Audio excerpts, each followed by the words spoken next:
Hello, I am Joey Orr, and I'm with the Cullman Area Chamber of Commerce, and I'm very excited to be here tonight to read you a bedtime story. The book I'm going to be sharing is Nubby, and this book happens to be a book that's a part of the Dolly Parton Imagination Library. So let's get started. Nubby was done. He had been carried, buried, dropped, dragged, torn, worn, chewed on, sat on, and even used as a nose wipe repeatedly. A bunny can only take so much. He needed a new beginning. Somewhere he was appreciated. That afternoon, while the rest of the house slept, Nubby ventured into a great wide world. He had not gone far before he had the most unexpected meeting. The resemblance was uncanny. Longish ears, poofy tails, and wrinkly noses. Friends! Surely he'd be appreciated here. But instead of welcoming him, they ignored him. It was as if they didn't even see him.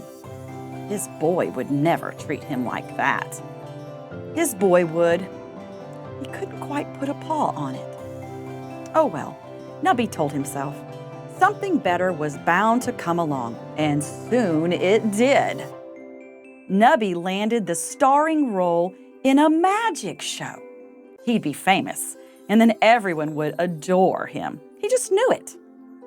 But fame can be fickle, and Nubby found himself all alone, back on the street. Finding someone to appreciate him was hard work. He longed for a familiar voice, even if sometimes it was whiny and grumpy. But Nubby was far from home, too far to turn back now. If popularity and fame weren't the answers, then what could it be? Of course! Why hadn't he thought of it before? He just needed to be rich. Then everyone would see how amazing he really was. Nubby set out across oceans and continents, braving all manner of danger, searching for treasure, and he found it. He would be wealthy beyond his wildest dreams, and everyone would have to appreciate him. It all seemed so obvious. Alas, fortunes can be lost as easily as they can be found.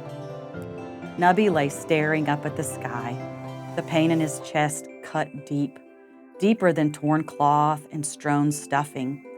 It went all the way to the very fabric of his soul. He missed the old days, laughing and playing with his boy. Remembering brought a sad, fuzzy sort of smile to his face. But then, his life had been, what had it been? It had been messy and loud and unruly, but it had also been close and unspoken and real. If only he could go back. If only it wasn't too late. And then he made a startling discovery, a life-changing discovery, a discovery worth all the pain and loneliness and heartache that he had endured.